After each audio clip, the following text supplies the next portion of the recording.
dobar dan, pratite vijesti Osječke televizije. Caritas Đakovačke nadbiskupije pokriva 6 regija, od kojih je najveća grad Osijek. Ove godine Caritas obilježava 65 godina postojanja na ovim našim prostorima, a proslava će se odvijati na 3 razine, županijskoj, regionalnoj i nadbiskupskoj. Caritasova proslava, na kojoj će biti predstavljeni projekti u Osijeku, će biti održana 17. listopada, a ona centralna početkom prosinca u Đakovu. Caritas Osijek u svojoj pučkoj kuhinji, čija bi 5-godišnja obnova uskoro trebala biti gotova, dnevno priprema nešto manje od 200 obroka, kojima se koristi oko 75 osoba. Također pripremaju i doručak i večeru za beskućnike u njihovu prihvatilištu.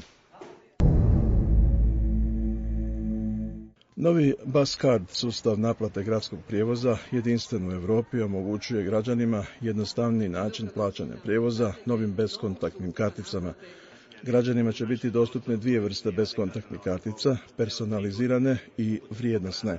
Stanje računa na vrijednosnoj kartici građani će moći provjeriti na postavljenim validatorima. Stare, pojedinačne, godišnje i Carnet karte koje putnici imaju u zalihama mogu koristiti do kraja ove godine ili mogu zamijeniti na prodajnom mjestu GPP-a u ulici Cara Hadrijana. Novi sustav bus card bit će pušten u rad od ponedjeljka, simbolično je to danas učinio gradonačelnik Gordan Matković. Već drugu godinu u nizu kohorta provodi akciju Uljepšajmo Osijek. Riječ je o ocrtavanju trošnih, išaranih ili zapuštenih zidova grafitima koji su vizualno lijepi, a u svojoj tematici predstavljaju motive vezane uz grad Osijek i navijačku skupinu kohortu. U Osječko-baranjskoj županiji prepoznali su trud kohortaša, pa su dečkima donirali 5.000 kuna vrijedan materijal i boje za oslikavanje dotrajalih grafita na popularnoj osječkoj Srednjiki. Dodjelom potvrdnica o osposobljenosti polaznicima stručnog osposobljavanja za kvalitetni panonski turizam, kojeg je predvodio Hrvatski zavod za zapošljavanje, okončana je serija od 10 trodnevnih seminara. Na realizaciji programa seminara radili su domaći i mađarski stručnjaci.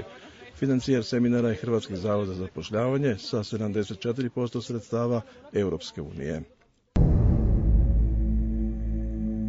U suradnji sa zagrebačkom tvrtkom RAO Inženjering, osječki elektromodulo danas uvodi u rad nove ručne terminale za kontrolu naplate parkiranja.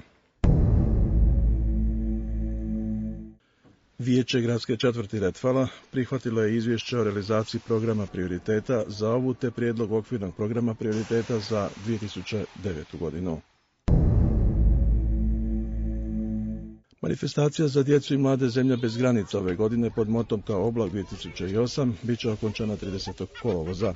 U organizaciji Udruge za rad s mladima Breza bit će organiziran niz radionica za djecu i mlade. Danas je na rasporedu ispred Bastiona akcija za djecu grada, minute za cijeli svijet, javno oslikavanje, gigantske zastave, zemlje djece, uz pomoć profesora škole za tekstil, dizajn i primijenjenu umjetnost. Dvorište Franjevačkog samostana, Crkva Svetog križa, koncert Jelena Radan je također aktivnost u okviru ove manifestacije. Prema objavljenim podacima Zavoda za javno zdravstvo, koncentracija peludi je niska kada se radi o drveću i travama, dok je visoka kod korova. Prevlađujuća pelud je i dalje ambrozija.